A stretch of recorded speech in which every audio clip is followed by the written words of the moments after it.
کہ طلاق ہے کیا؟ رشتے ازدواج کو، شادی کے رشتے کو توڑ دینے کا نام کیا ہے؟ طلاق ہے۔ شادی کے رشتے کو توڑ دینے کا نام طلاق ہے، اسی کو طلاق کہا جاتا ہے۔ طلاق کو ابغض المباحات کہا جاتا ہے، یعنی جائز کاموں میں اللہ کے نزدیک سب سے ناپسندیدہ کام اگر کچھ ہے تو طلاق دینا ہے۔ اس سے اندازہ لگا سکتے ہیں کتنا مطلب اللہ کے نزدیک ناپسندیدہ کام ہے۔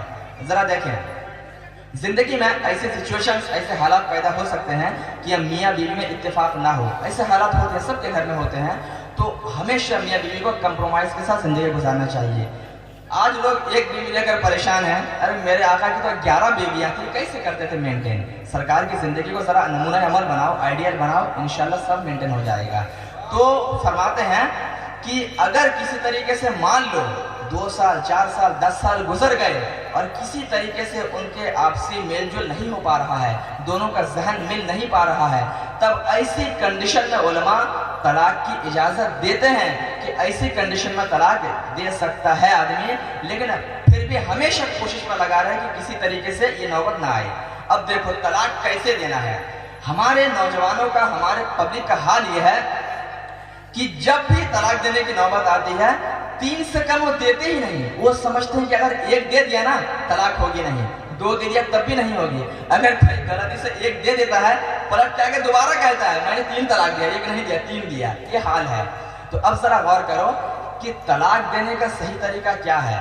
صدر شریعہ علیہ الرحمٰن نے فرمایا کہ طلاق دینے کا جو سنت طریقہ ہے، جو سنت طریقہ ہے وہ میں آپ کو بتاؤں۔ خدا نہ کرے کبھی آپ کی زندگی میں ایسے مرحلہ اگر آ جائے تو سنت طریقے پر عمل کریں، بہت عافیت ملے گی۔ آپ کو بتاؤں، دیکھیں طریقہ کیا ہے۔ علماء فرماتے ہیں کہ جب دونوں میں نبھا نہ ہو پائے، بالکل میل جول نہ ہو پائے میاں بیوی میں، تو شوہر طلاق دے سکتا ہے۔ اس کی صورت یہ ہوگی، سنت طریقہ، کہ عورت جب پاک رہے، اس کی پاکی کے زمانے میں اس سے ملے بغیر اس کو 1 طلاق دے کر چھوڑ دے، ٹھیک ہے؟ اس کو 1 طلاق دے کر چھوڑ دے، اس سے اور کچھ نہ کہے، بس یہ کہہ دے کہ میں نے تم کو 1 طلاق دیا، ٹھیک ہے؟ جب یہ کہہ دے گا تو اب اس کو 1 مہینہ گزرے گا، پھر دوسرا مہینہ گزرے گا، کچھ اشارہ بھی اس میں سمجھ لیجئے گا، تیسرا مہینہ گزرے گا۔ تو علماء فرماتے ہیں کہ جب 1 طلاق دے کے چھوڑا تو یہ طلاق رجعی کہلاتی ہے شریعت میں۔ اس کا مطلب یہ ہے کہ اس بندے کو 3 مہینہ تک یہ مہلت ملتی ہے کہ اپنی بیوی کو دوبارہ نکاح میں لے لے، اس کا دماغ ٹھنڈا ہو جائے۔ جھگڑے میں کہہ دیا ہوگا طلاق، جھگڑے میں کہہ دیا ہوگا، پیار میں تو کوئی کہتا نہیں، جھگڑے میں ہی لوگ کہتے ہیں، تو کہہ دیا ہوگا۔ تو سوچے 3 مہینے تک اگر اللہ نے سمجھ دے دی تو لوٹا لے، کوئی حرج نہیں، کچھ کرنا نہیں، صرف اپنی بیوی سے مل لے اور یہ کہہ دے کہ میں نے اپنا لفظ واپس لیا، تو پھر سے اس کی بیوی ہو جائے گی۔ تو یہ طلاق رجعی کا فائدہ۔ اس طریقے سے کیا ہوگا، جب 1 2 3 مہینہ گزر گیا پھر بھی اگر وہ نہیں لوٹایا تو 3 مہینے کے بعد آٹومیٹک اس کی بیوی اس کے نکاح سے نکل جائے گی، دونوں کا نکاح ٹوٹ جائے گا۔ اب فائدہ سنیں، فائدہ اس کا کیا ہے۔ اس کا فائدہ یہ ہوگا کہ اب اگر وہ شخص 3 مہینے کے بعد پھر اس سے نکاح کرنا چاہے تو اب اس کے لیے حکم یہ ہے کہ وہ صرف نکاح کر لے، اس کی بیوی پھر سے بن جائے گی، حلالے کی ضرورت نہیں ہے۔ آج حلالے پر لے کر ہی مسئلہ پیدا ہوتا ہے نا، اسلام کو برا بھلا کہا جاتا ہے، سوشل میڈیا پر اسلام کو بدنام کیا جاتا ہے۔ تو یہ طلاق کا صحیح طریقہ ہے، اگر کوئی اس طریقے سے طلاق دیتا ہے تو حلالے کی ضرورت پیش نہیں آئے گی۔ ہمیشہ یاد رکھیے، حلالے کی ضرورت صرف اسی وقت آئے گی جب کوئی بندہ ایک ساتھ 1 بیٹھک میں یا 3 بیٹھک میں 3 طلاق دے گا۔ جب 3 طلاق دے گا تو طلاق مغلظہ ہوگی اور اسی وقت بیوی اس کے نکاح سے مکمل نکل جائے گی، اب اس کے لیے وہ اجنبی ہو جائے گی۔ اب اگر اس کو دوبارہ لینا چاہے گا تب حلالہ کرانا پڑے گا۔ اللہ تعالیٰ قرآن پاک میں ارشاد فرماتا ہے، اعوذ باللہ من الشیطان الرجیم، بسم اللہ الرحمن الرحیم، الطلاق مرتان الی آخر الآیہ فلا تحل له حتی تنکح زوجا غیرہ۔ اگر 2 طلاق کے بعد شوہر نے تیسری طلاق دے دی فلا تحل له، تو اب اس مرد کے لیے وہ عورت حلال نہیں ہوگی، حتی تنکح زوجا غیرہ، یہاں تک کہ وہ دوسری شادی کر لے، یعنی حلالہ کروا لے۔ تو قرآن صاف صاف کہہ رہا ہے، لیکن قرآن کو سمجھنے والے بہت کم لوگ ہیں، جو کورٹ میں بیٹھے ہیں، جو جج بنے بیٹھے ہیں، ان کو قرآن کی تفہیم سے کیا مطلب ہے نا۔ تو قرآن خود کہہ رہا ہے، سمجھنے کی پھر ہے، قرآن خود کہہ رہا ہے کہ 3 طلاق قرآن سے ثابت ہے، حدیث سے ثابت ہے، اور 3 طلاق دینے کے بعد حلالہ کرنا ضروری ہے۔ اب یہ نہ کہیے کہ حلالہ عورتوں پر ظلم ہے، عورت جس میں مشقت کا شکار ہو جاتی ہے۔ آپ کو اس کا جواب دے کے بس اپنی گفتگو ختم کروں۔ حلالہ کسی بھی صورت میں عورتوں پر ظلم نہیں ہے۔ اس کا پہلا جواب میں یہ دینا چاہوں گا کہ ایک شوہر یہ کبھی بھی گوارا نہیں کرے گا کہ اس کی بیوی دوسرے سے شادی کرے، دوسرے کے پاس جا کر رہے۔ ایک شوہر یہ کبھی بھی گوارا نہیں کرے گا، چاہے وہ شرابی ہو چاہے وہ اناڑی ہو۔ تو یہ حلالہ ایک طریقے سے اس شوہر کے لیے سزا ہے کہ تم نے 3 طلاق دے کر ایسی بڑی غلطی کر دی کہ آج شریعت نے تمہیں سبق سکھانے کے لیے یہ سزا تجویز کی کہ تمہاری بیوی کو دوسرے سے نکاح کرنا پڑ رہا ہے۔ یہ سزا ہے، پہلا جواب۔ دوسرا جواب یہ ہے کہ شریعت جو حلالہ کیا حکم دیتی ہے، کب دیتی ہے؟ یہ اسی وقت دیتی ہے کہ جب وہ عورت اپنی مرضی سے دوبارہ پہلے والے شوہر کے پاس آنا چاہے تو شریعت کہتی ہے کہ اسے حلالہ کرانا پڑے گا۔ لیکن اگر عورت اپنی مرضی سے پہلے والے شوہر کے پاس نہ آنا چاہے تب حلالے کی ضرورت نہیں ہے۔ پھر وہ عورت جس سے چاہے شادی کرے، اپنی زندگی گزارے، حلالے کی ضرورت نہیں ہے۔ تو یہ تو عورت کے لیے شریعت نے راستہ ہموار کر دیا کہ جس شوہر نے تمہیں طلاق دیا تم اس کے پاس دوبارہ جانا کیسے گوارا کر سکتی ہو؟ تو شریعت چھوٹ دیتی ہے اور حلالے کے بہانے ایک آفر پیش کر رہی ہے کہ تم چاہو تو اپنی زندگی ایک نئے آدمی کے ساتھ نئے سرے سے شروع کرو، اللہ چاہے تو اللہ اس میں برکت دے گا۔ اس طریقے سے لاجیکلی بھی اس کے بہت سارے جوابات نکلتے ہیں۔ وقت کی قلت دامنگیر ہے، انشاءاللہ زندگی سلامت رہی تو پھر کبھی اس تعلق سے کچھ گفتگو ہوگی، کچھ سوالات اور جوابات ہوں گے۔ انہی ساری باتوں کے ساتھ میں اپنی گفتگو کو ختم کرنا چاہوں گا۔